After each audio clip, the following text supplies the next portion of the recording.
And we're going live right now. We're live. Are we? Yeah, we are. Because we haven't synced audios yet. Mm-hmm. Okay, let's go ahead and sync the audios. Counting down 3, 2, 1. Okay. All right. There we go. Here we go. All right. You good? Yep. Welcome to episode 142. This episode 2, we talk about pandemic survival with style, Disney pisses off SoCal, and Anton in lockdown. I'm Al Flores. And I'm Anton Dewall. All right, Anton.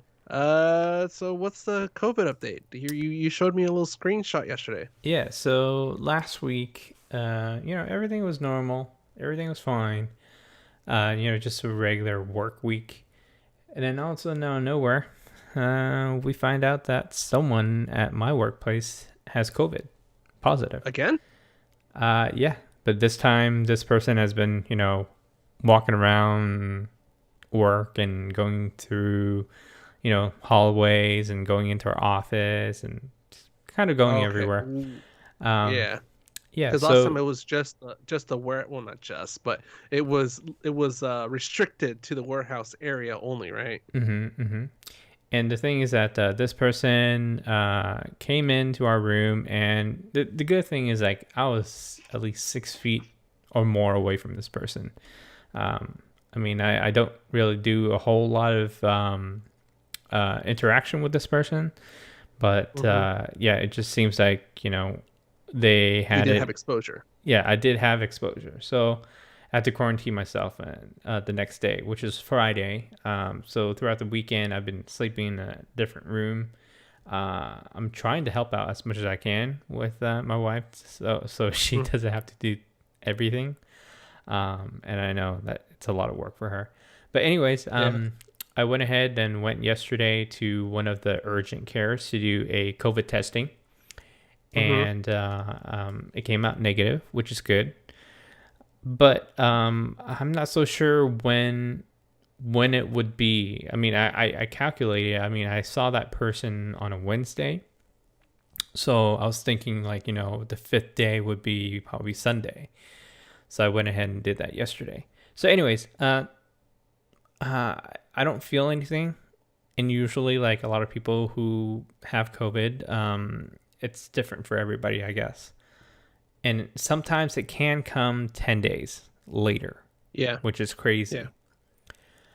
So I'm going to see if I'm okay tomorrow. If not, if I feel any symptoms, I'm probably going to have to go check again. But like you said, you did the test, right? It wasn't that bad.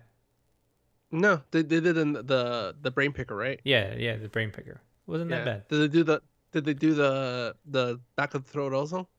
No, just the picker.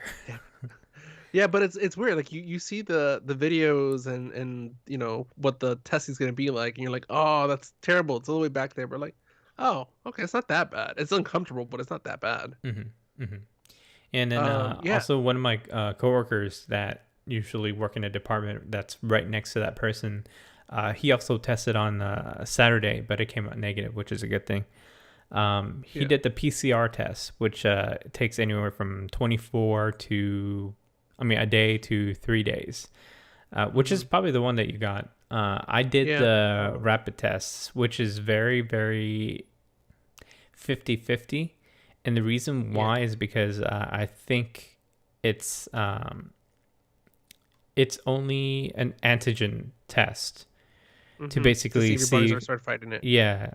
So, I came out negative, so that means my body's not really fighting any sickness or anything. So, but with his test, I kind of feel more assured because he's next to her.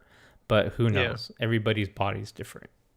Not to be judgy, but does this person seem responsible, or have they been making questionable decisions the past couple months? I have no idea. Okay. Yes and no. Yeah, it's. I don't know, because the rapid test also concerns me because they stopped using some of the ones in LA because the rapid test wasn't accounting for some of the other variants that are starting to pop up now. Hmm. But beyond that, yeah, it's the CDC now is recommending, like you said, 10 days, unless you start showing symptoms. Hmm. Once you start showing symptoms, you add another 10 days, or you start the 10-day counter again. Yeah, yeah. So yeah, hopefully you're good. Are you planning to do another retest just to be safe before you end your quarantine, or what's the plan? Yeah, I mean, I plan to do a couple more days just to be safe. But Yeah. if I do have to go into work, then I probably have to mask up and stay masked the whole entire time. But so far, none of my coworkers have any symptoms, and That's they good. did their testing. So yeah, just let's just hope that it stays like that. But other than that, Yeah. dude, what's up? Tampa Bay and KC, what's going on? Buccaneers? I have yet to recognize the season as a legitimate NFL season just because of all the COVID stuff that's been happening. True. Uh, as much of a football fan as I am, Hmm. and out of the major sports, football is the one I traditionally follow the best. Hmm. This season, I have not been watching any of the games. I'll keep track of some of the news, Yeah. but really, it's just like, oh, they had to reschedule this game, or this player tested positive, so they're out on the bench for the next week and a half, blah, blah, blah. And I feel like this doesn't count. Congrats to Yeah, them. it's not like a real season. It's more of It, like a it's playoffs, but like with like really weird rules. This is like the XFL trying to like add in random rules. Like Yeah. for this is them going, all right, we're gonna play the regular season, right? But before your game, we're gonna spin this wheel, and whatever it lands on, that's your handicap for this game. That's so weird. And you lost your star quarterback. All right. You don't know how the game's gonna be. That's the weird thing about this season. Okay, so it's kind of weird, huh? How Buccaneers. Oh yeah, I think the game's gonna be here in Tampa Bay, right? Yep, the first time ever Mm-hmm. that the stadium hosting the game is the home for one of the teams that's in the Super Bowl. Mm-hmm. So weird. Uh, and it turns out there's only gonna be 10,000 tickets sold. Did you hear about that? And I didn't even know how they're going to handle the attendance, but that makes sense to me because they're Yeah, trying they're to gonna split a lot of groups up, especially I think there's gonna be like every two seats or something like that, and then I think the stadium itself is like 50,000 people, and yeah. then yeah, they're cutting it down so it's only like 10,000. So can you imagine how much the tickets are gonna be? I'm more curious about how the actual halftime show is going to be at this point. Hmm. I know they're still going through with it. I'm wondering how it's going to be. The other thing too is a lot of major sponsors are backing out. Hmm. Pepsi and Coke have backed out. They've said that they are not going to be advertising They're like it's a waste of money. because they pretty much that's what they not even waste of money, but they said like right now they have other priorities than to spend that kind of money on one TV spot or Hmm. a couple hours of TV time, which makes sense. I mean, like the one of my well, one of my coworkers, one of my manager's husband, when the pandemic started, pretty much told everybody, "All right, we're gonna tighten our like we're not in trouble yet, but we're tightening our budget now Yeah. to prepare for the long haul." And I feel like that's what Coke and Pepsi are doing is we're not gonna be dropping this kind of money right now until we know the company's secure. Hmm. I think Um, Coke and Pepsi are two of the most valued Recognized brands. companies that still make money because people are at home drinking Coke and Pepsi. But But and I that and I and I asked this because I just recently invested in Ambev's South American distribution.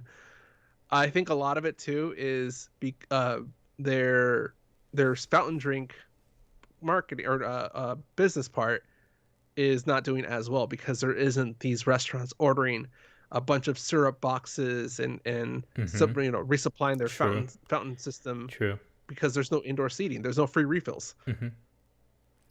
Yeah, that totally makes sense, and I think that's the reason why a lot of beer companies right now are kind of on that same edge too, where they don't usually make those hard seltzer stuff, and they're starting to like Yeah, you remember Funky Buddha, right? yeah, That's yeah. a microbrew, but Uh-huh. they got to a point where they're making their own hard seltzer too, and driving on the freeway here, there's a billboard for it. So I don't know if they're really trying to push it just to sell that stuff that they probably just have a lot of alcohol just lingering around. Yeah, and that's the other thing too. I think I just saw. I think it was Budweiser that joined Pepsi and Coke into not advertising, but I could be wrong. I know it was one Mm, of the major beer companies mm-hmm. that did that. So I'm curious about the quality of the commercials. The the things that are very signature Super Bowl are not going to happen this year. Mm-hmm. So It's weird. yeah, Yeah, we'll see how the the game's gonna go. I'm kind of curious to see how yeah, that's all gonna play out. It's crazy. Patrick Mahomes is. I mean, two. He could go 2 for 2. We'll see. Yeah. I mean, maybe there's gonna be like 100 GoDaddy commercials, and it's probably GoDaddy, GoDaddy throughout the whole entire I, I, halftime. And, I yeah, still remember the very first GoDaddy commercial that I saw for the halftime, for not halftime, for the Super Bowl. yeah. No one knew what the hell they did. The commercial ended. I think it was like they're in a courthouse, and then this like blonde with big boobs all of a sudden just took off her shirt and revealed like a very like revealing tank top that says GoDaddy, and she just goes GoDaddy baby or something like that, and everybody cheers, and everybody like in the room that I'm watching the game with are like, what the fuck is GoDaddy? Wow, that's funny. Yeah. All right, dude. Well, we're gonna look forward to that game in about another 2 weeks. Yeah, 2 weeks time. Yeah, I was looking at the calendar. Yeah, about two Mhm. weeks. All right, Anton, ready to get into news here? Yeah, let's get into the headline news. All right, Anton, starting off very local here. Disneyland Resort has ended its annual pass program effective immediately. So this program has been in effect for almost 4 decades, and I've participated in it. You've participated in it. My brother had it at one point too. It's a very SoCal thing, but yeah, they stopped it. No explanation. They just said it's over. Yeah, that kind of sucks. But I mean, it kind of makes sense because they can't keep extending people's passes because of the pandemic, and especially when it's closed for so long, it just doesn't really make any sense to sell the pass itself. Yeah, I was talking to Martha about this because she was shocked about it. Well, it kind of makes sense to me because They make more money it selling the tickets by itself. yeah, Hmm. right. They do, and I was trying to say that it's the pass was as a way for the park to have guests in it Attendance. regularly, Yeah. even during the slow days like weekdays, Hmm. uh, And people where just come and in then the and spend first more money on snacks and stuff like that. So, something, yeah, yeah. at least you're getting foot traffic in the park, Hmm. warranting it for it to be open on Monday through Thursday or whatever it is. Hmm. But with the pandemic happening, like you said, right now the passes really aren't in effect. I bet you anything, once the park fully reopens, there is going to be no shortage of ticket sales. It's going to be it's sold out right away, especially because Marvel's section is supposed to open up as soon as it opens too. Hmm. Uh, Galaxy's Edge was fairly new when it opened, and it was only in effect for a couple months before the pandemic hit. Uh, and I just think this is, and also they were already having problems too with the pricing and people not being happy with how it's being priced, but they had to raise it up because there's still a lot of crap load of pass holders that were showing up Hmm. and making it less of a fun experience for the tourists, which actually spends money at Hmm. the parks as opposed to the pass holders. I give it until 2025 before they start implementing some sort of annual pass program again. Yeah, yeah. It's gonna be a while until they bring that back up. They need to make some type of money with tickets. But the weird thing about the passes here in Orlando is that the Disney World passes are like in the thousands right now. They're like, Yeah. I think the lowest one that you can get right now is 1,300 something, almost 1,400, and that's without tax. With tax, probably be like 1,004 or something. Um, but yeah, it's crazy how they're raising it, and I'm guessing the reason why is because they want people to come and pay that amount of money. Because I mean, they already got the foot traffic already, still because they're still Yeah. open here. But yeah, all that's crazy to me. Crazy, crazy. So the 1,300 package or yeah Yeah, tier you get for all the parks except for the water blockout parks. dates. I don't think there is any blackout dates right now. Okay. Yeah. I'm wondering too if it's just the layout too. Mm-hmm. Like, Disney World is more spread out, and also it's not as in the middle of, a city. Mm-hmm. It's kind of in its own little Yeah, and they're very high tech territory. here too. I think their Yeah. whole security team is really, really way up there compared to Hmm. what it is in California. I think they here is more modern because I think they check everybody through like thermal cam, like I saw the videos, yeah. yeah. As they're coming through the metal scanner, they're Mm-hmm. checking temperatures via the thermal camera. Mm-hmm. Uh, which is good, but at the same time, you don't have to have a fever to, Yeah. have COVID and Mm-hmm. pass it. That kind Mm-hmm. of sucks, but it's something. Yeah. Yeah, but I mean, sucks. But then again, I didn't have a pass right now, so I'm really not that hurt. I Yeah. was even considering it getting again, but then I was like, no, I'll wait because when Yeah. they announced Marvel section is going to be opening, I was like, ooh, it's going to be crowded again. Yeah. I have my pass, and yeah, Would what a that still waste. work here? No. Yeah, so that pass, I guess it's expiring like this month or next month or something like that. They did extend it like another 3-4 months, Yeah, but I I'm okay mean, with that. yeah, it's better safe than sorry. Yeah. Hmm.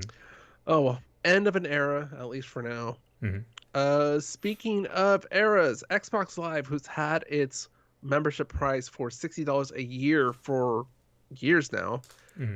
recently announced that they'd be raising the prices up to 120. That is doubling the price. And then a few days later, they quickly backtracked and said, "No, no, we heard you guys. We're reducing the prices back down to 60, back to where it was." Yeah, that's a good thing because a lot of people are like, whoa, whoa, whoa, whoa, what? It's just an I have internet a service that they see. Even the $60 doesn't really put you in a solid support for banning other people in the community. I mean, there's mhm. so many people that were playing I think Overwatch. There are so many Yeah, people abusing the system. So yeah, I know. And the other thing too that this shows me is that people have no idea what it takes to run that kind of network. mhm. Like people just It's a lot of people on PlayStation. there. Well, yeah, and granted, props to PlayStation for offering it for free, but for what they have to do in the background to even maintain it is, you know, it warrants some sort of price. Uh, but Actually, I think PlayStation charges that. I think it's called PlayStation Network really, I thought it was still free. price. No. Um, Yeah, it's $60 a month also. okay, so Uh, imagine it. the only Um, person that does it free for a while was Nintendo, but then they're also charging it too. I think it's like $3.99 a month. yeah, I think I paid for Yeah. $20 for the year or something like that. I don't know Mm. what it was. Yep. Yep. Um, but I'm wondering if this was just poor marketing. Um, if they meant to kind of roll in the Game Pass with it, or they're gonna release other perks, but they just didn't flesh that out yet, and they just kind of announced the price, or the price slipped out before they were ready. Hmm. Because if they're willing to do $120 for Xbox Live and the Game Pass for a year, I'd be down with that. 'Cause I think Game Pass by itself it's $20 a month or something like that, or Hmm. $15 a month. Hmm. Um, maybe they'll offer 2 tiers, That's a 60 pretty bucks for good just to deal get Game because Pass. the thing is that I think for them they're trying to look at the statistics of how many people buy a game in a year, and Yeah. especially a lot of games now there's a lot of replay value to it. I mean, for example, like people are still playing Destiny, people are still playing Oh yeah. Overwatch, people are still playing Call of Duty. And usually, for these people who are hardcore gamers, they'll buy all the games, but there's people who are dedicated to a certain franchise. So, at Or most, they'll just go, probably buy like 1 or 2 games a year. or like me. Well, Hmm. I did buy one game. Or like me, that kind of keeps going back to the free game, which is Warzone. Yeah. No, but yeah, to your point, that I recently discovered that one of my friends, she posted on Xbox Live on Facebook that she's playing Destiny. I was like, holy shit, I haven't played Destiny forever. I totally forgot. Like, I didn't think it still have some popularity to it, but apparently it does. Hmm. Like, they're still rolling out DLC for it and everything. Hmm. I mean, So it's a good game. It's solid. So I think that's the reason why a lot of people keep coming back. I miss it, but then I don't know if you hit that point, but it's kind of repetitive because you Hmm. max out your character and then you're like, all right, either I'm overpowered to defeat these raids, or I start a new character for a different Yeah. class. Yeah. All All right, right. so speaking of gaming, Razer, the gaming company, has released some information on their smart mask. Hmm. This is their very Tron-like design that has an airtight padded seal for comfort. That is one of their main things. Besides safety, is they wanted it to be comfortable for people to wear it for a long time. It comes with a UV light box that charges and sanitizes it at the end of the day. It has a built-in speaker and mic, so when you're talking in the mask, the speaker, uh, in a very It indoor enhances voicey it. way, Yeah. it amplifies your voice so you can Hmm. hear it. Because they wanted, not only for you to be safe, but you to be able to communicate effectively. And along with that, they made the mask transparent to help you, convey facial expressions and whatever. Instead of like using your eyes, like trying to Which, smile. by the way, I thought eyes were very expressive, but talking to somebody with a face mask, you're like, I don't know if you're sticking your tongue out or not, but like, are you joking or? And of course, it also has a filter for the N95 respirator, and it wouldn't be Razer if it didn't come with the Razer Chroma RGB to customize the color you want your mask to be. Mhm. I think those would be very cool at raves. That's what I was Yeah. thinking. Yeah. I was like, holy shit! Like they should, even if the pandemic like ends with the next 6 months, ravers would love this. Yeah. And stoners would be modifying this to like hotbox themselves or Oh something. yeah. You look cool um, doing it. So. Yeah, for reals. Yeah. Mhm. Yeah, as I was preparing the show notes for this episode, I did sign up for their notification of when it goes on sale. Mhm. If it's less than $200, I might buy it. I'm really thinking 200 is gonna be their price point just because of the box that it comes with. It's gonna be some heavy gear that comes with it. So that money was supposed to go for your new Xbox, right? Potentially Xbox, yes. Okay. We'll see. All right, that's on. Are you gonna get it, or what's your? I don't know. I'm gonna see how you like it first. Okay, I'm in the Yeah. guinea pig now. Yeah. All right, that's on. Keeping on with the gaming news, Lucasfilm Games. We talked about last episode, and I said that with the rebranding, that makes me think that they're going to be announcing some stuff soon, and they wanted to prepare the brand for those announcements. In the time that we recorded now, they released a teaser trailer for Indiana Jones, with Yeah. working with Bethesda Games. Mhm. No real details other than it's going to be a new Indiana Jones story independent of the movies. And there is talks, well, there is a game in development called Star Wars. Well, about Star Wars. It's going to be open world. That's going to be so much fun. I think it's Can't remember. Ubisoft that's doing it, right?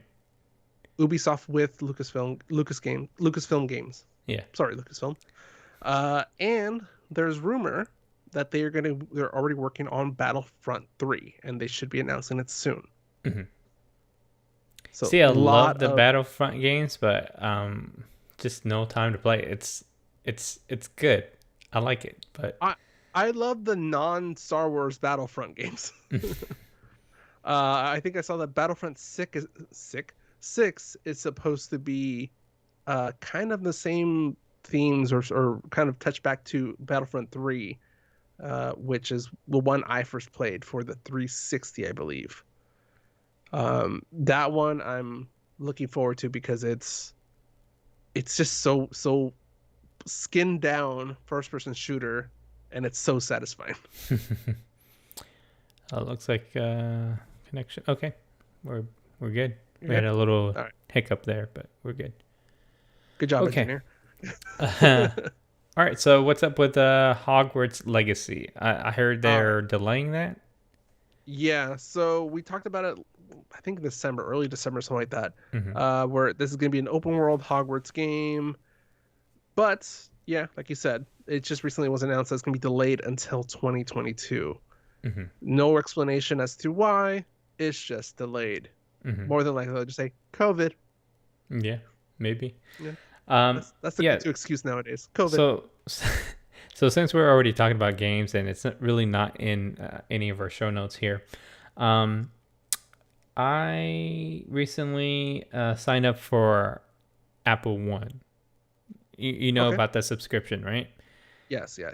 Yeah. So I mean, I was already paying for 2 terabytes a year Mm-hmm. for backing up my whole entire family's phones. Yeah.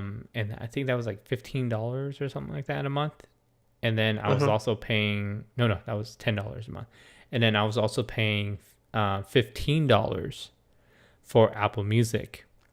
Mm-hmm. So I was like, you know what? How much is Apple One? So I looked at the pricing and it was like $29.99 for Yeah. everything. So you get like Mm-hmm. the 2 terabyte, you get Apple Music, you get News Plus, which is kind of Mm-hmm. cool. Like you get all these magazine subscriptions that you don't have to pay the premium for because they're all included in here. Yeah. So it's kind of cool to have that. And then they also have Apple Fitness. And then the cool thing is Apple Arcade. So I've been Mm-hmm. playing with some of the arcade games on here, and dude, they're really good. They're really good titles. One of the games was called Sneaky Sasquatch. Have you heard of this game? No, but I always want to play Bigfoot. Yeah. So basically, the game is you're on this campsite, and it turns out that someone is trying to buy the land to build like condos and houses and stuff like that.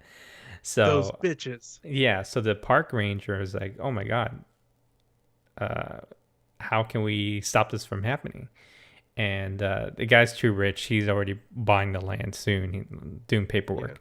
So a little squirrel heard about what's going on and told Sasquatch about it. And then they're like, "Oh, what are you gonna do, Sasquatch? You got to do something about it."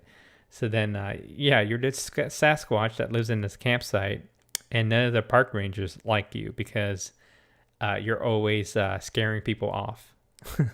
So, anyways, the game is called Sneaky Sasquatch because you go around, you try to look for like food to eat. So there's people camping, so you go to like their grill and you take their hot dogs and burgers and eat them. But that's not the purpose of the game. The purpose of the game is you have to do what it takes to earn money so you can buy the Prostituting. Got it. yeah so that way you can buy the whole entire campsite, so that way you So can so you're property mogul Sasquatch. yeah so you basically start as a regular Sasquatch, but then you start wearing people's clothes, you start You Yogi driving. Bear it. Yeah. Yeah, you start fishing, you start golfing, you start driving. Yeah, and you ski, and then like it's just crazy. And then you start moving into town, you buy apartments, you buy houses. It's crazy. This is such This is intuitive game. It's so crazy. I it, this is Spore Sasquatch edition. yeah. I didn't even know that this game was gonna go that far. But yeah, Yeah. when I first played it, I'm like, okay, this is a pretty simple game. Probably really short. And it turns out that the game is still going on. Like they're still updating the game to add new stories in it. So Spore might be really apt then. You could one day just have the Sasquatch NASA like get ready to buy property on Mars or Yeah, something. yeah. So this game kind of reminds me of you know that Untitled Duck game, No. the really asshole, like you're a duck and you're such an asshole duck where you go around and you like mess with people, Mm-hmm. but really you're not. You're trying to go from point A to point B, but then you just have to be an asshole duck to Do it. to It's a do it. requirement. You have to. Yeah. What is it called? Untitled. I think you're Oh, right. I think it is called Untitled Goose Game. Goose Game. Okay. Yeah. So this game, the art style kind of reminds me of that. So yeah, if you ever have a chance, you should play Untitled Goose Game. It's hilarious. Probably Yeah. one of the best games I played that is in that form. So one thing I want to say is props to Apple for their, I want to say, transitioning from existing a la carte Apple products to Apple One. I was kind of like, ugh, all right, I guess I'll do it now. 'Cause I did it like a couple weeks after it rolled out. I was like, all right, well, I'm trying to time it so my before my Apple Music and my storage fees go through, try to line it all up to roll into Apple One. Yeah. But I didn't need to do that. All I had to do was just enroll in Apple One, and then Apple would then later on Yeah. refund me whatever I Uh-huh. didn't use from the a la carte products. Mm-hmm. So I'm like, oh, easy as hell. Yeah. And they figured it out. Yeah, Yeah. I was really worried it was gonna be more difficult, or I was gonna get screwed over in some way money wise, but Yeah. not bad. So since you have Apple Arcade with your Apple One account, Mhm. I recommend you to get yeah, Sneaky Sasquatch. And also there's this other game called Grindstone. It's pretty good too. It's also Okay. featured on their thing. Yeah, I haven't tried any of the games yet. It's something I've been meaning to try, but just like, I loaded it and I looked. I'm like, I really don't know where to start. So, Yeah. not good. Sneaky I'll check out Sasquatch. Sneaky. Mm-hmm. Sounds like fun. All right, Anton, ready to get into streaming? Yeah, let's get into stream. All right, Anton. So starting off here with Batman the Animated Series, the well-beloved '90s cartoon with I think Kevin Conroy as the voice of Batman. That really started the WB animated, DC stuff. Mm-hmm. There's a sequel in development. I I'm hoping that Kevin Conroy's still attached to it because he is the voice of Batman that we all love. Yeah, he does Uh, voices for pretty much almost all of the video games and all of and different versions of the yeah, Batman series. he's still Bruce Wayne in Batman Beyond. Mm-hmm. So the series is going to be for HBO Max. No release date or anything. This is still in early development, so hopefully we'll get something good within next Dude, year or so. I'm gonna tell you right now, dude, HBO has been maxing it out. Yeah. They've been freaking maxing out like crazy because like there's a lot of shows that are on Cinemax. They just port Uh-huh. everything over to HBO Max, and not only that, but a lot of the TNT shows are on there too. Mhm. A good example would be I watched the show Warrior, which is the Bruce Lee inspired show. Right. Really good. I highly recommend you watching it. I think they just finished their second season. I think third season's coming out probably at the end of this year or next year. But Mhm. anyways, they also have Snowpiercer on there too. They have season 1 and 2, and so far, like it started as a really low buzz for the Snowpiercer series. Mhm. It was a really slow buzz, but then after like probably like the 5th or 6th episodes in, dude, it is really good. Yeah, so I highly recommend watching those two shows on HBO Max. Yeah, it's crazy. HBO doing Yeah. a really good job. Yeah, I think the Snowpiercer season 2 is premiering today, actually. Season 2? Season 3 then. Season So 3. Yeah. yeah, Yeah, because season I 3. saw something about TNT premiering season Mhm. Snowpiercer Mhm. first episode. Mhm. Um, yeah, I'm really digging HBO Max, and you know what? I haven't really delved into it, but Martha subscribed or is doing the 2-week trial for Discovery Plus. Yeah. I thought it was gonna be kind of like, I like Discovery, but they have a crap load of networks attached to that package. Oh yeah. Uh, yeah, I was like, okay, all right, They we're kind have of Discovery Now. They have Discovery Channel. They have A&E, History Channel, yeah. They got um, uh, Investigation Discovery. yeah, ID, That's the one that I yeah, think Martha likes a lot. Is that the they ID have one? Lifetime as well as Lifetime. for those Hmm. that are into the Lifetime movies and shows. Yeah. Um, yeah, I was like, oh, okay, that's not bad. I think it's like $5-6 a month too. So I'm like, okay, Hmm. maybe once I get tired of one of the other streaming services, we'll switch over to this. But Yeah. it's a I'm pretty good feeling deal. really bad for cable services, but at the same time, I mean, They dug themselves. They dug yeah, themselves in that grave. but they're in a internet service now, so cable Which internet is fine. service. Hmm. Better them getting kicked out right away. Yeah. Um, but yeah, I also blame them screwing over sports fans, especially the Dodgers, at least here in Southern California. Like Time Warner was always having uh, the negotiation issues with the Dodgers streaming, so they would sometimes not show the games, or sometimes they would show the game. I forget what it was, but like you had to have Time Warner to have to stream those to watch those games on cable or something. Oh, It so wasn't stupid. available on Dish. Hmm. Yeah, it's so many like little crap like that. I'm like, this is why people are cutting the cord. Hmm. People are just getting fed up with it. And not just the price of the cable, but like just the little like political stuff for business stuff. Hmm. All right, it's on. And I still had it mistyped here in my notes. So some Ahsoka news. There is rumor that one of our favorite Mandalorians, Sabine Wren, is going to be joining the Ahsoka series. Hmm. I was seeing some artist conceptions of who would be good to be casted as her. None that I'm really sold on. I have somebody in mind, but I'm kind of curious to see who you would think would be a good Sabine Wren. Because while the character isn't upright Asian, she did look Asian-ish in Yeah. in I'm the okay if animation. she's either Latin or Asian or Pacific Islander. So I was trying to think, like, okay, who's an Asian actress that I know that's around that, that would be around Sabine's age, 30s, yeah, like early to mid 30s, right? For Hmm. that time era. Hmm. My first thought was Brenda Song. Mm-hmm. Okay. I forget how much I she see has, that. I see that. right? Hmm. And she's done action movies.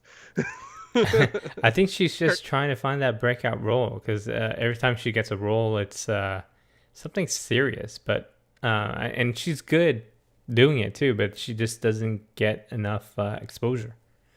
yeah. Yeah, I So mean, yeah, she got a really small part in the social network. yeah. She played the Um. girlfriend of Andrew Garfield. Yeah. She's Yeah. also been on some shows called like The League and stuff like that. Hmm. And the Ahsoka series seems to be focusing on Ahsoka hunting down or investigating what happened to Admiral Thrawn. Hmm. Because they teased it in the Mandalorian, and we know from the end of Rebels that they went to go look for um oh my god, I'm blanking out his name Ezra. now. Ezra. I Yeah, had it and then I left. because I They went think to go hunt for Ezra. Ezra is probably with Thrawn or something. Well, yeah, that's where we Yeah. lost. I mean, spoiler if you Hmm. haven't seen Rebels, we saw Ezra pretty much sacrifice himself to ensure that Thrawn gets taken out. Hmm. We don't get confirmation that they are dead, and the fact that they went to go hunt down for Ezra and find him is instance that he survived, and therefore maybe Thrawn survived. And they mentioned Thrawn in the Mandalorian, so we know he's still active. He's probably one of the main Imperial officers that's trying to keep the Empire Hmm. running, even after Darth So, Vader died. did you hear about what happened to the Rebels sequel? No, They're I more don't than think I. done, but then it's scrapped because of Ahsoka live action. They're gonna tell the story in live action instead. The voice actors Oh, already finished recording all the stuff. mm-hmm. Yeah, and then all of a Okay. sudden out of nowhere, yeah, some of the actors confirmed it that they finished it, but then yeah, they just scrapped it because they want to do the live action version of it. Disney Disney probably saw the success of The Mandalorian, was like, whoa, whoa, whoa, whoa. No, We I can think do it's John the Favreau. I think that's the reason why John had um, Dave Filoni direct one of the episodes or a to couple of see. episodes. Yeah. Yeah. I'm sold. But no, but I'm saying though, like it's an easy sell. Like, look, Hmm. this is a success we had the Mandalorian. Not only can we make this a successful series, live action series, it's really good for storytelling And and for it's Rebels. faster for As them much to as we love, produce too, a lot faster. oh hell yeah! I Hmm. mean, animation takes so much time and so much manpower. I was watching one Match of voice the recording, and then the animation has to be rendering. tweaked and then Yeah, rendered. Yeah. yeah.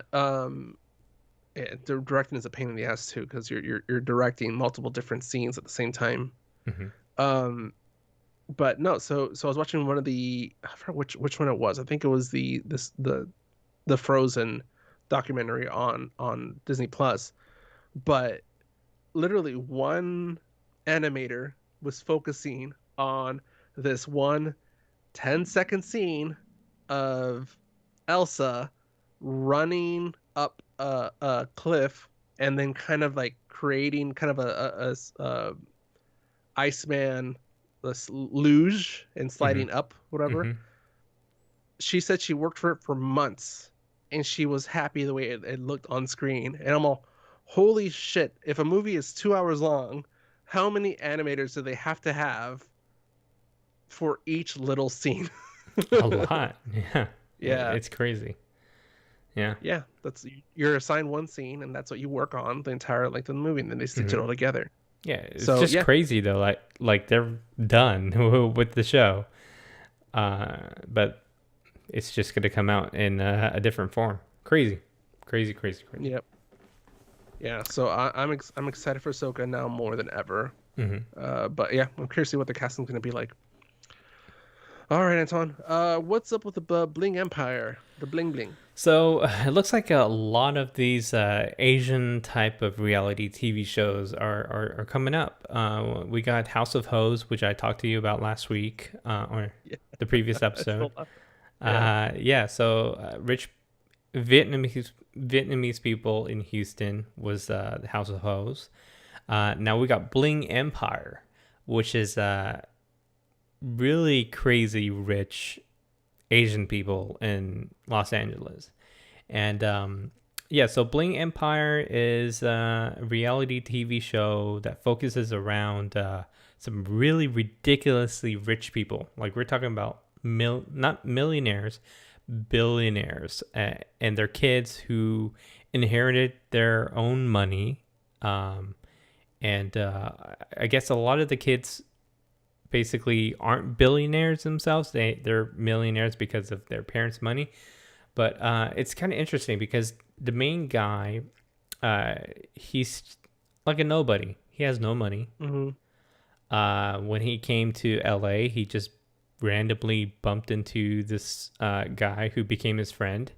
And it just happens that he is the crazy rich Asian story, where he's a nobody and then he just joins a bunch of a crowd of rich people and he just became one of them. And even on the show too, he's like, yeah, I don't know why I don't make as much money as you guys, but and they're like, we don't care. You're kind of like family now.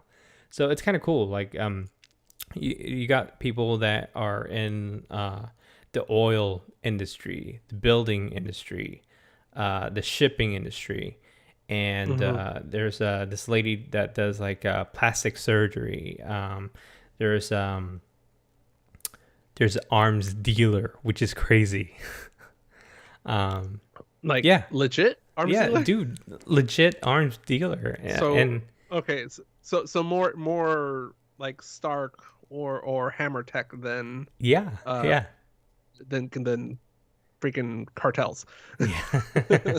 Yeah, so it's pretty crazy. Like I was surprised to see how this show was able to put these people on their on edge, because like a lot of the stuff that you're like, arms dealer, isn't that a little too personal to like say on a big platform, big stage where people can Hmm. see who you are. But yeah, it's kind of cool to see something like that. We've never really experienced it. I mean, we saw Crazy Rich Asians, but we didn't really see the reality version of it. But yeah, this is a really cool show. I've only watched a little bit of it. I highly recommend it because it's really trending on Netflix. It's one of the top shows right now. Um, yeah, so if you have a chance, check it out. It's really good. Cool. Hmm. Yeah, I saw the teaser for it on Netflix. It was like as soon as we turned on Netflix, it showed it, and I was kind of like, "Well, that's very Crazy Rich Asians," and I'm Hmm. like, "That's probably what they're going for." Yeah. They're probably trying to piggyback off that success. Hmm. Okay, so and I just clicked off my notes for some reason. All right, Anton. Let's get into WandaVision. So since we recorded last time, they premiered WandaVision with the first two episodes, and then just this past Friday they released episode three. So let's go one by one. The first one being uh no, episode one that takes place in the 50s, and the premise is that Wanda and Vision are struggling to conceal their powers and wacky antics as they've had this miscommunication that ended with uh, Vision's boss coming over to the house for dinner.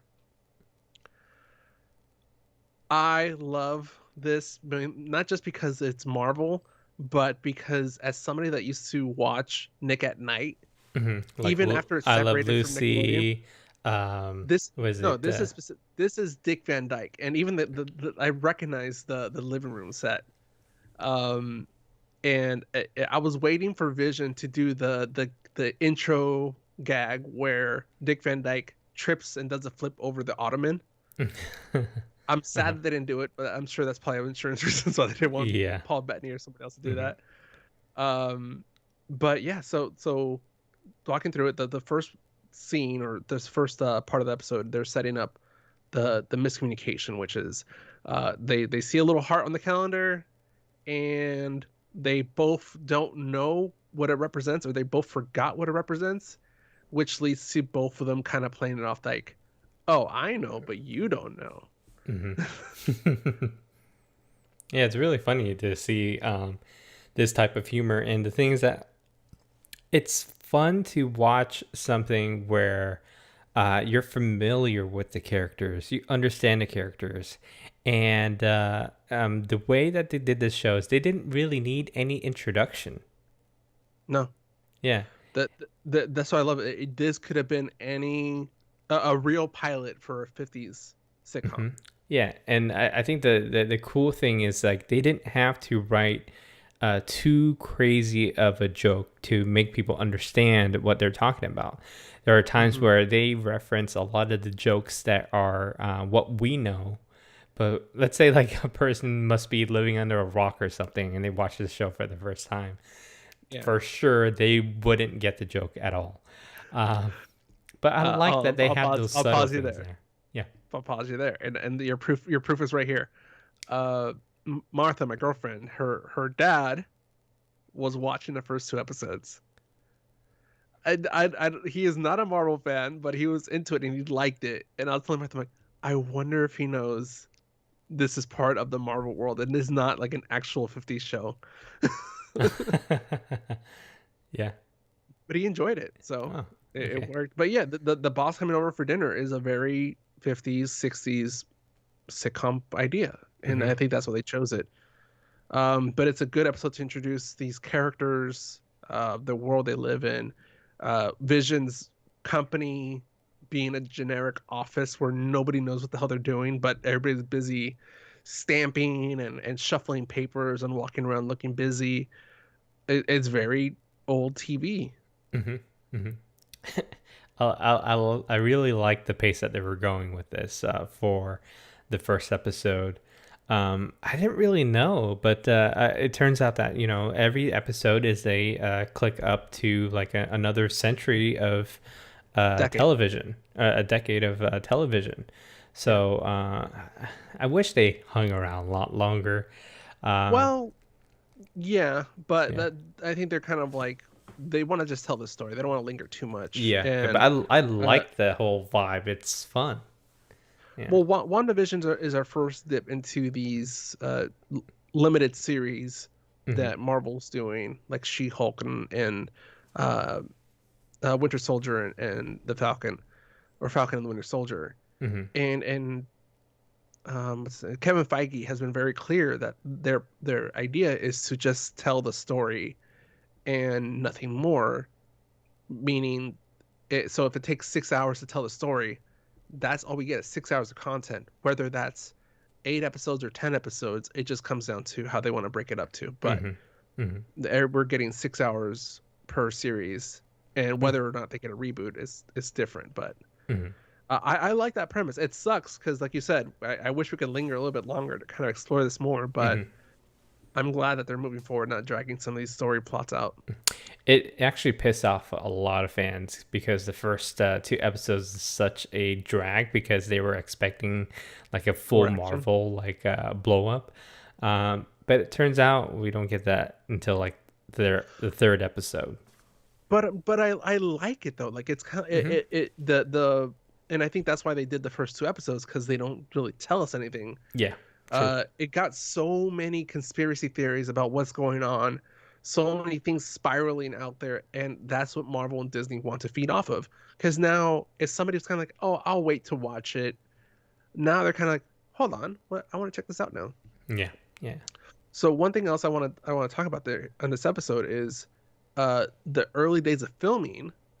You had a very some film noir tricks and themes that people that's very typical for black and white films. Mm-hmm. um and they use it in this episode. I loved it because even if you're not really understanding why they're doing it, the sense of anxiety that you get when it happens is exactly what this is intended to do. And I'm talking specifically about the dinner scene where everything is still very sitcom-y, and then the boss starts to choke and like legitimately like he's like dying, and the camera all of a sudden changes perspectives.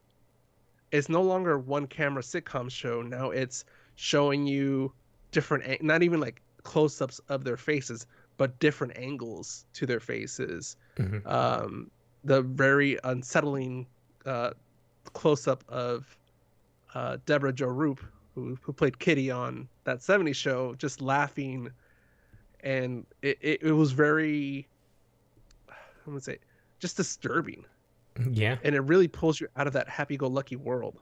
Mm-hmm.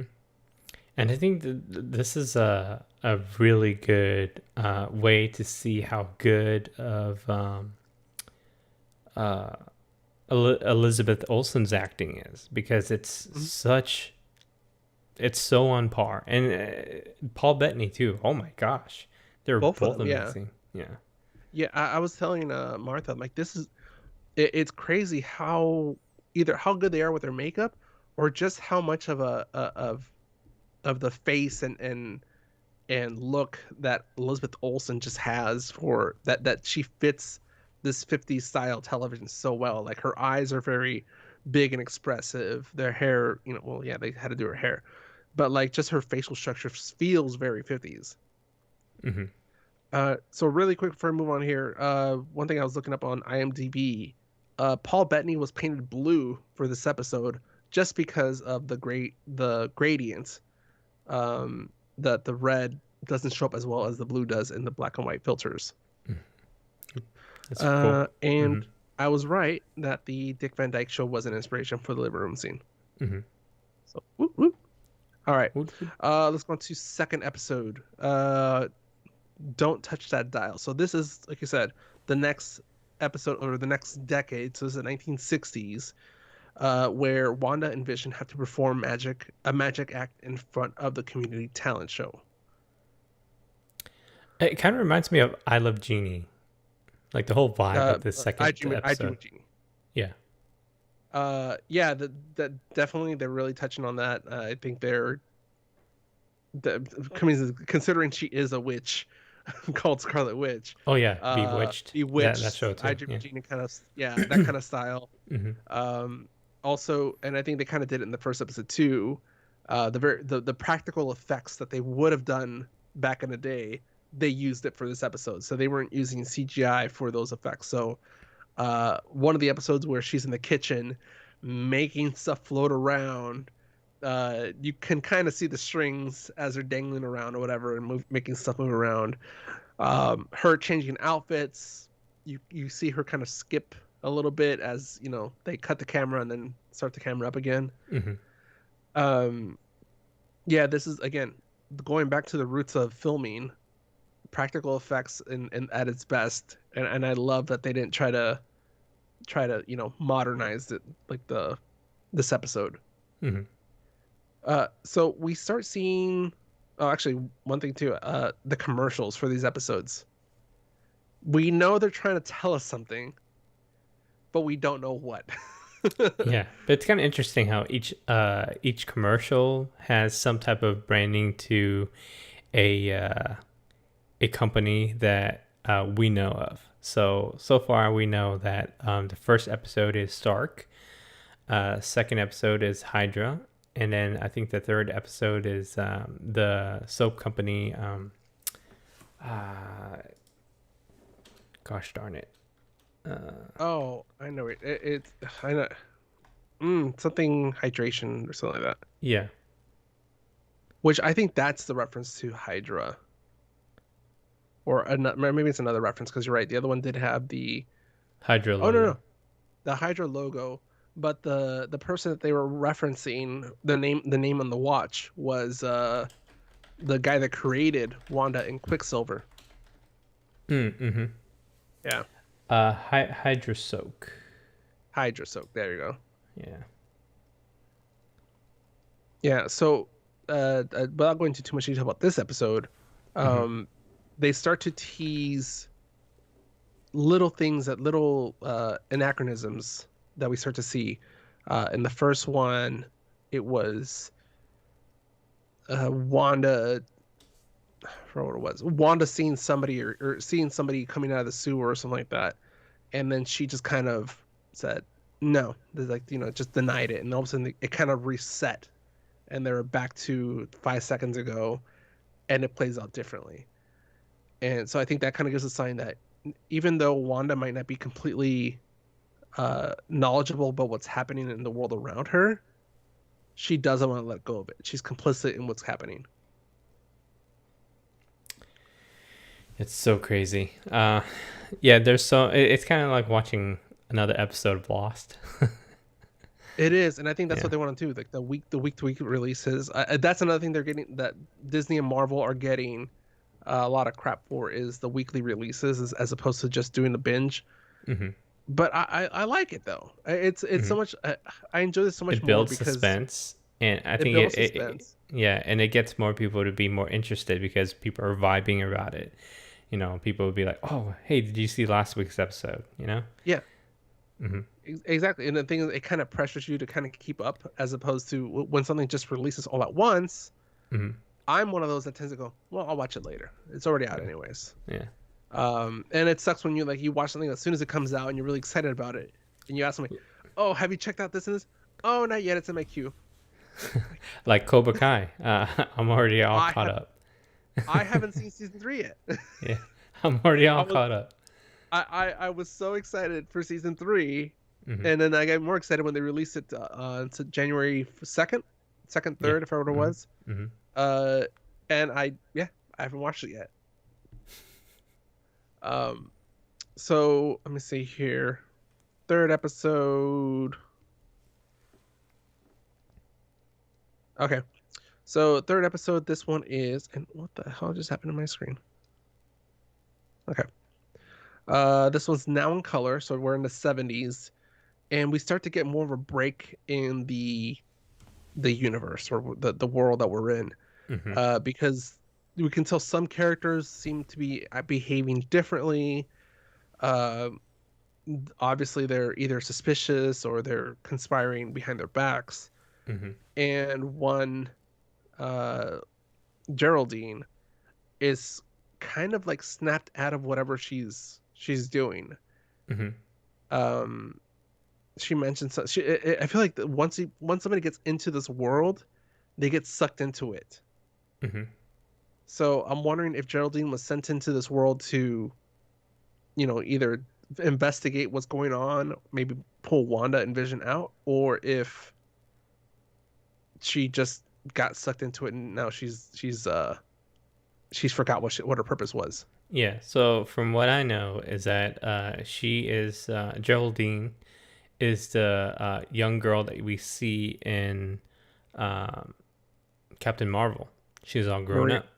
Maria Rambo's daughter, Yeah. Rambo, Yeah. So she later joined Sword, which is the space. space version of Shield. Yeah. So now you have Sword and um, Shield.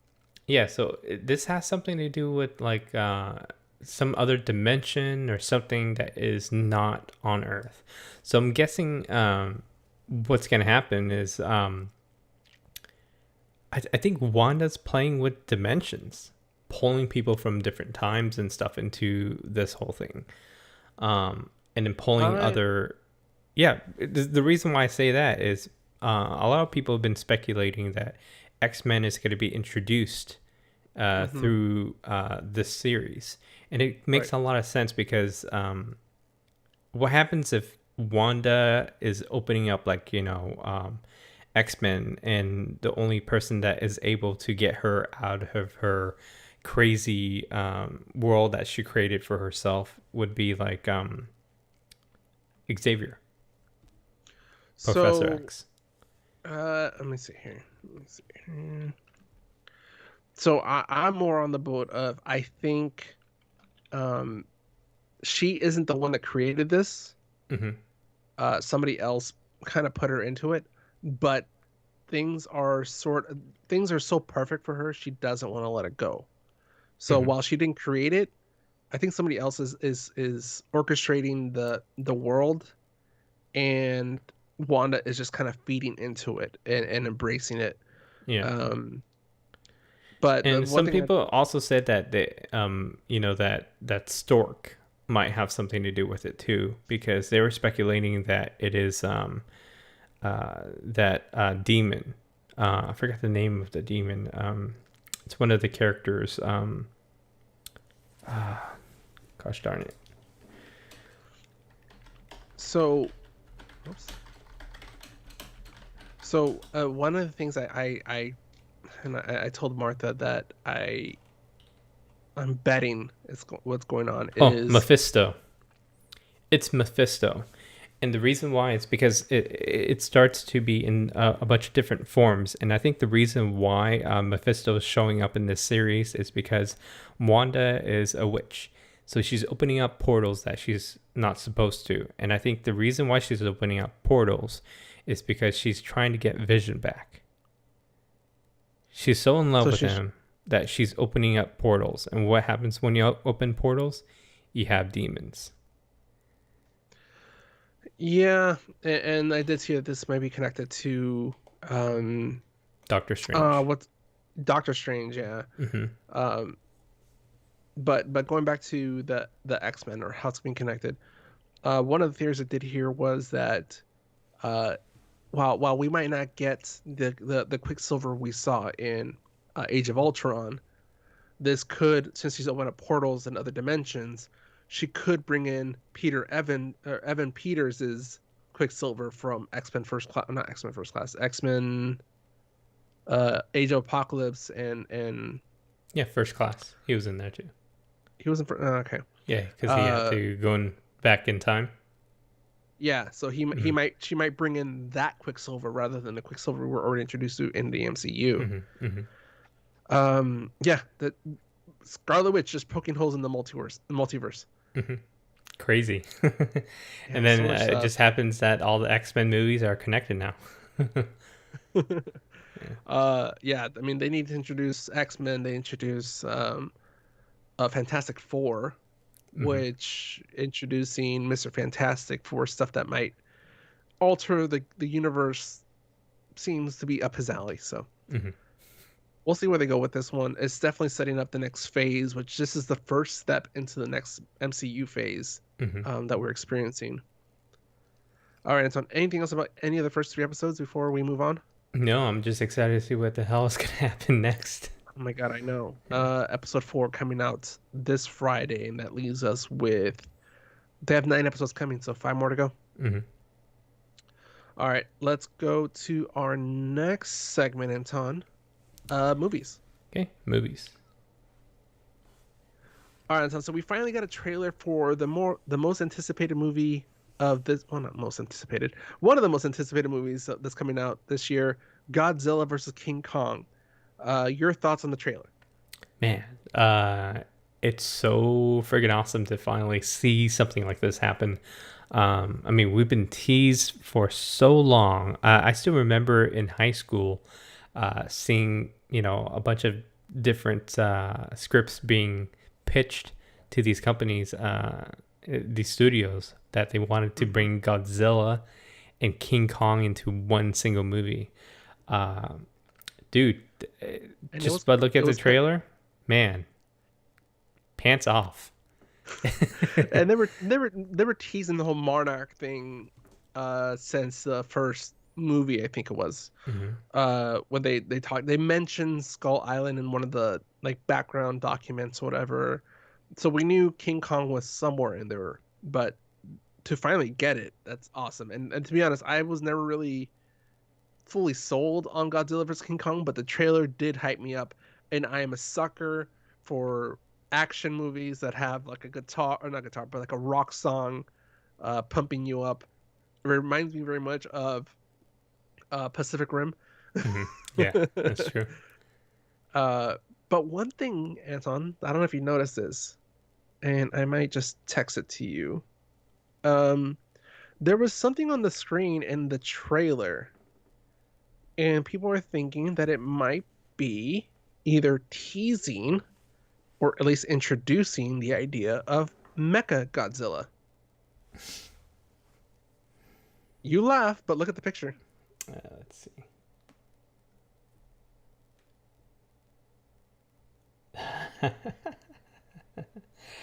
That is pretty crazy. So, I mean, it could be just a digital render of Godzilla, Hmm. or it could be just a breakdown schematic of a mechanized Godzilla. I think most notably is the feet and what we assume is going to be the tail. Yeah, I think if they did add it into this movie, I just hope that it's not too much. I mean, they're already adding King Kong. Whoa, they're gonna add Mecha Godzilla. Well, It's just gonna be overload for me. well, because well, they established in the trailer that Godzilla is acting up, and one of the actors said, "We have to understand why Godzilla is attacking humans." I'm like, he's a fucking monster. Um, I think he's so I being can see controlled by the host, like in the something. previous movie. Yeah. But I wouldn't be surprised if in the movie, because Godzilla is acting so erratic, um, that the humans, Monarch or whoever is leading the charge now, has created a contingency plan to fight Godzilla before King Kong comes into the picture in the movie. Whether that gets used in battle is one thing, or whether they just kind of go similar to Rhodey in Iron Man 1, where he looks at the Iron Man suit and goes, "Next time, baby." I can see him going, "Next time, Mechagodzilla. We didn't need you this time. Maybe next time." What a tease! Seriously, Right? what a tease! Yeah, yeah. All right, that's on. Anything else with Godzilla versus King Kong? No, just excited to see what the hell is going on with that movie too. Yeah, let's see when it releases. Mm-hmm. And by the way, good thing we didn't cover the schedule last episode because already April's schedule is out the window Yeah. for movie Eh, releases. I think what is it? No Time to James Die. Bond, Yeah. yeah. There's, I think Black Widow got moved again. I forgot Mm-hmm. what it was. Mm-hmm. So yeah, we'll see. I'm thinking late May movies might be the earliest we get some movies in theaters. Mm-hmm. That All right. vaccine. That vaccine. Yep. Mm-hmm. All right. Justice League, the Snyder Cut. Just a quick note here. Uh, Zack Snyder has confirmed that it's going to be a 4-hour movie. There's some back and forth of whether it was going to be a two-parter, and I think for a time there was talk about being a 4-part series, but Snyder said no, it's all out once. It's one movie, 4 hours. Can we get an intermission? This is not a very theater friendly movie, so I think Mm-hmm. HBO Max will be the best option for it. Mm-hmm. All right, Anton. Tenet. I did watch it recently. We did talk about it last episode because you wanted me to watch it. I'll let you do the setup. All right. So it's been a while since we had a Christopher Nolan movie, and I think this movie. He said this movie was in the works since Memento. So it's been over almost 2 decades of him trying to figure out how and when to do this movie. And he only had a concept. He just wrote it, drew a picture on a piece of paper. But it's so crazy. Okay. So Tenet is a movie about espionage. And not only that, there's so many layers to this movie. Mm-hmm. Kind of similar to Inception, where you're in a dream within another dream within another dream. But instead of dreams, we're left with time, forward and backwards. So we have this main character, this main protagonist. The protagonist. Yeah, the protagonist. Starring what's his name? Something Washington. Something Washington. Oh man, I need to bring up that page. I'm blanking out right now. John David Washington. Yeah, John David Washington. So stars John David Washington, who is this agent, CIA agent, who is on a test to become somebody who he didn't know that he was going to be a somebody. But being this somebody, here's the messed up part. Like, when you finish watching this movie, and if you understand the concept, you keep thinking about this movie. Because after watching it, you think that you're done with the movie. But in your head, the movie's still going on. You're still trying to piece together the parts that you It's saw not earlier. just piecing the pieces together. The movie's still playing in your head, but then if you really think about it, there's other stuff it's a continuous movie. It's all back and forth. Okay. One thing I got noticed too is that I love that they hand you the tools, the cipher to the movie near the end of the movie, which is anybody that's going forward in time is usually marked by red or some sort of like red lighting, some red clothing, something to indicate that they're going forward. Anybody that's going backwards in time is the Blue. inverse, where they called it. You're marked in blue. Yeah. So if you want to go backwards, if you want to go back and watch the movie again, that's some signs to look forward to see, to help you piece it together. Yeah. So long story short, this movie is about trying to figure out who's building this time weapon that's from the future. Yeah, so Mm-hmm. right there, I honestly I feel like I would just rewatch the movie just to re-listen to that dialogue. I don't fully understand how it was even created to begin with. I feel like this movie is a paradox in itself because everything that Okay, happened because it already so happened. what we saw in this movie is just Hmm. one timeline. Right. And when this okay, so let's rewind this all the way to the very beginning. It's not in Okay. this movie. All the way to the very beginning. Nothing Who's ever happened. beginning? Okay, so this is how everything started, okay? So it Hmm. first started with one person um putting implementing this system for the future, and it Hmm. was left there for the future, like kind of like a time capsule. Right. So this person in the future who digs up this time capsule starts the whole entire timeline, and that's where it starts. And you're talking about the quote unquote undetonated bomb, right? Yeah, That was undetonated uncovered. bomb. Hmm. That's how it started. And then, once everything started going backwards and then going forward again, that's when something messes up and it goes back again. And it keeps overlapping. So this is going to be continuous. There's always going to be loopholes that they need to fix every single time. And this is going Hmm. to keep going. It's never going to stop. But John David Washington's character, he basically set up this whole entire thing to basically patch the hole forever. The Tenet project or the Tenet group, right? Yeah, this is going to be forever. So this is never going to Hmm. end. It's not. It can't be. It can't Yeah, that's what I'm be saying. fully patched. That's what I'm saying. It's a paradox, and Hmm. the only reason it happened is because it already happened. Yeah. So I think like Um, what the movie that we're watching is like probably somewhere in the middle of what's going on.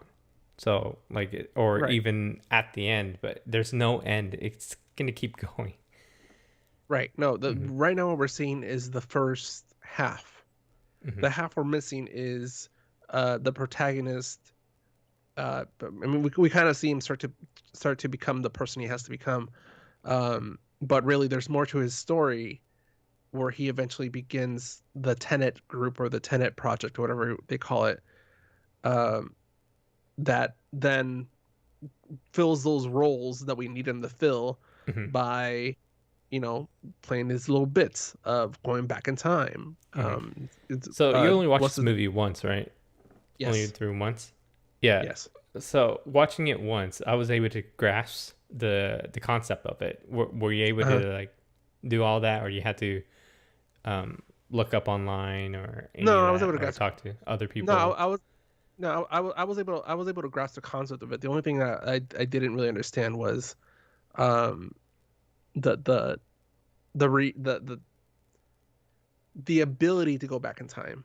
Hmm. But the concept of the movie I understood. Yeah. Hmm. So do you remember, at the very beginning of the movie in that orchestra room, John David's character encounters that person that went back in time with that bullet. Right. That was Robert Pattinson's character. Yeah, that was Neil. Yeah, with a Yeah, little red charm in the back of his in the backpack that he picked up. yeah. And it's Hmm. crazy because, like, at a very start of the movie, if you don't rewatch the movie or don't notice that detail, you don't think that that was him. Like, you would just brush it off, like, okay, why is that bullet going backwards? And that's all you know. Well, traditionally traditionally in movies, they would button that up at the end. They would do a Yeah, flashback or they full would mention it circle. someday. Yeah, Right. full circle. They would dovetail it. But in this one, because it's intended to be backwards and forwards, and I'm sure Yeah. somebody's already done an edit where they follow Neil in the reverse order. Hmm. Um, which I think they can do. They can Yeah. just do a Yeah. version Yeah. with Neil as the main character. Yeah. Uh, I'd call this a hidden full circle because that's basically what it is. can't really Yeah, see until you understand the whole concept. Yeah. So it's I really wish crazy with the I details. really wish this got the theatrical release it deserved, just to hear people bitch about it, Yeah. because the people that would have been like coming out going, "Oh, this movie made no sense," or "Oh, it didn't have an ending," or blah blah blah. Quick question: do you think Neil is and I'm blanking out of her name. Damn, she's not even the IMDb list. The casting list is kind of screwed up. Like DeBecky, something DeBecky. Elizabeth Debicki, whatever her name. Yeah, yeah. Do you think it's Neil is her son, or do you think or do you think her son grows up to be Ives, the other key character that we see at the quote unquote end of the movie, who is very invested and just seemed like he would be a throwaway character, but then in the end he turns out to be a very pivotal character. Man, that's total mind fuck. Like totally. Uh, Because it sucks because her son has not blonde, but he is kind of like a light brown, maybe dirty blonde, like hair color, which sucks because it fits both Ives, played by Aaron Taylor Johnson, and uh and Neil, played by Robert Pattinson. Like their hair colors are almost the same, so like it could be either one. wait, that was Aaron Taylor Johnson. Uh-huh. Ives, yeah. He looked a little bit more rugged in this one, but yeah, that was Holy him. crap, that was him. Holy Yeah, shoot, I didn't even recognize him. I didn't recognize him until the very end when they're by the helicopter. Ah, oh, I think it's the facial hair because I didn't really see that. Holy crap. Holy smokes, dude. That's crazy. I didn't even notice. Yeah, so that's the one thing that I think that we would never get a straight answer on, or maybe there was a key detail in there somewhere, that I might have missed. But I was really looking for something, some indicator that like, okay, Ives is her son, or okay, Neil is her son. Yeah. But all we know is the story's not complete. This reminded me of freaking Doctor Who and River Song, their story, where one is going forward in time, the other's going backward in time. I think maybe that's why I was able to grasp it so easily. Yeah. Because I've already seen it. For me, playing Prince of Persia: Sands of Time really got me to understand how this concept works. Oh, that's true.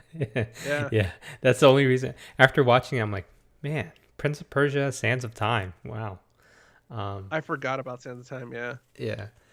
So, after watching this movie, I was thinking, man, it would be awesome if they just had a standalone movie or like a spin-off movie with just Robert Pattinson, because he's such a cool character. And not only that, They do. he's Oh, so Batman. good in this movie. He's amazing. So two things I want to note as an achievement for this movie. One, uh, uh, Christopher Nolan did not let any of the characters use their real accents. Even Robert Pattinson, who already has a British accent, uh, did a different dialect when speaking. Uh, and for the scenes where they're talking backwards, they had to record their own. They had to speak backwards. They had to learn how to say that phrase backwards, so it played in reverse accurately. So It's that's why it kind of crazy. sounds a little It sounds funky when they replay it because it's actually them talking backwards, um, with that accent. So I'm like, holy crap, that's like a nice little challenge to add there. And number two, the score, which is by the way amazing, like epic score for this movie, like it fits it so well. It was all done remotely. I So forgot the Hans Zimmer did composer. it. Hans Zimmer. Is it Hans Zimmer? I can't remember if it was. Um, but they couldn't do the orchestra because of the social distancing. Hmm. So what he had to do was he worked with each of the musicians in their home, recorded them individually, and then mixed everything at once. So Wow. he yeah, so like he did this all through like the pandemic. I was like, that's true. The Oh, oh, music is usually oh, oh. less. Sorry, my bad. It's Ludwig Göransson. There we go. I was like, it's not You, Hans you know Zimmer. who? You know what else he worked on, right? What? The theme song for The Mandalorian. Ah. Have you So he's seen very his good. music video? It is so freaking epic, dude. Like you No, but see, it makes sense. He's very good at setting atmosphere. I'll tell you that. yeah,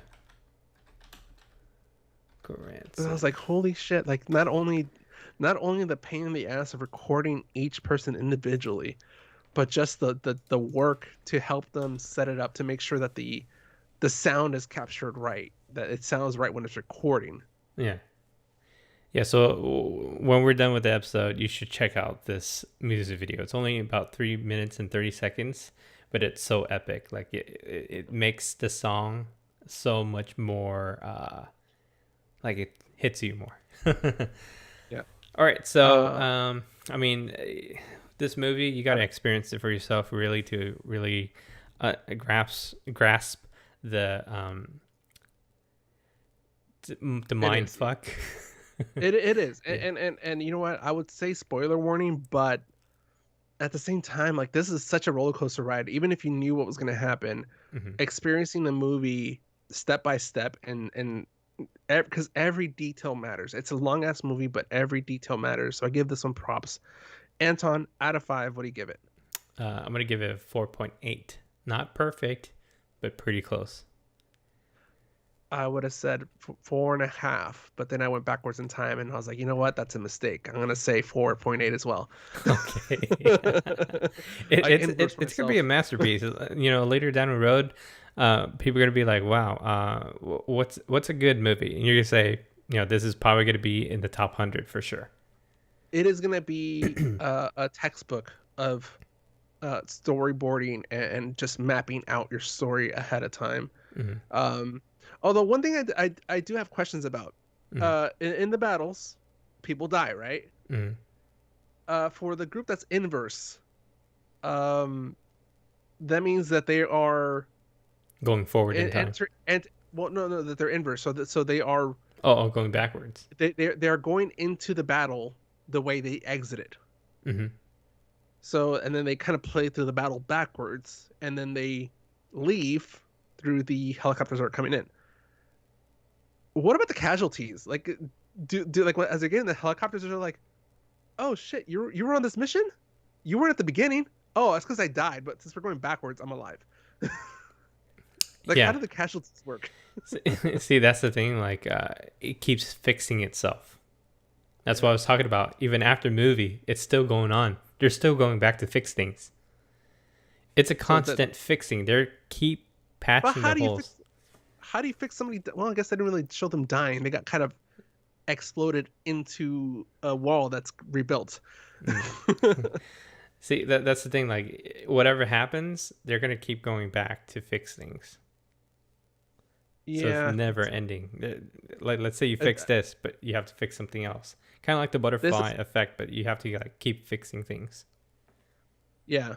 Hmm. Um, yeah. This goes back to the whole thing. Like, if you go back, because yeah, the people in the future are idiots. Hmm. But it's kind of funny because they're us. Um, but the whole thing of like, if I think it was Google or Apple or Tesla, one of the companies, one of the major tech companies, they like to ask you open-ended questions. Hmm. No. Well, I don't say no right or wrong, but there is right or wrong. But they more or less want to see your thought process. Hmm. So they'll ask you like, oh, if you can go back in time, would you kill Hitler? Why or why not? My answer is always no. And people will be like, oh, but why? Like Hitler's terrible. You're letting all these thousands of people die. The reason I say no is because we won. If I was to go back in time, kill Hitler, and it's funny because the more documentaries come out about World War II, the more we know about the Nazi side. Hitler was more of just a figurehead. He There's a wasn't the bunch of one other that was people really that were worse. the It's kind of like killing yeah, one bad person, another person yeah, would like take the throne. Hitler was just a figurehead. There was a lot that his generals, his people in a circle, were really doing the messed up shit. They were the ones doing the experiments. They were the ones driving the weaponry. If Hitler was out of the picture, one of them would have taken over. And the reason we won is because Hitler pretty much was cracked out on drugs. He was on meth, or I forgot what it was.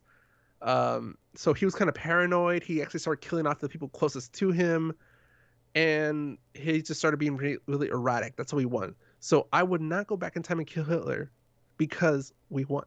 Mm-hmm. Why mess with that? If we didn't win, it would be like the Man in the High Castle. Exactly. Which I wonder. I need to finish Man in the High Castle, but I'm wondering if that's the twist. Somebody went back in time to try to kill Hitler. Yeah. All right, that's on. If people want to make sure we win, how can they do that? They can do that by going to our website and support us by buying a sticker, t-shirt, or hat, or maybe something. And if there was something that we talked about on the show or on our social media, any of the links takes them to Amazon, gives us a little kickback. So that's a good thing. Yep. They can also follow us on social media at the 2OC on Twitter, Instagram, and Facebook. You can also send us an email, mail at the2oc.com to let us know your thoughts on Tenet or any other things you want to email us about. We're open for discussion. And like Anton said, click the little links that I put on Twitter every now and then.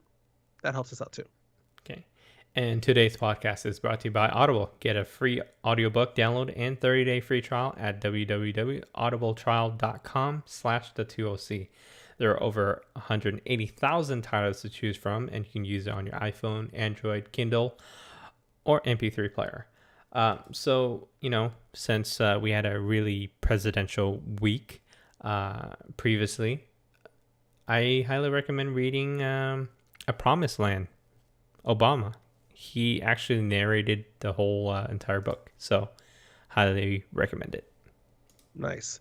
And then my recommendation, and I'm hoping next episode we'll be able to talk about it, at least some Star Wars Light of the Jedi. Okay, time to read. Have you started reading it? I read the first couple of pages, but that was it. Oh, it doesn't get easier from there. I'll tell you this right now. Yeah, I think within the first 100 pages we can probably talk about it next episode. Okay. But yeah, so Star Wars Light of the Jedi, if people want to get a jump start on our next episode there. Okay, sounds good. Giving you guys homework. All right, Anton, is that it? Yep, that's it.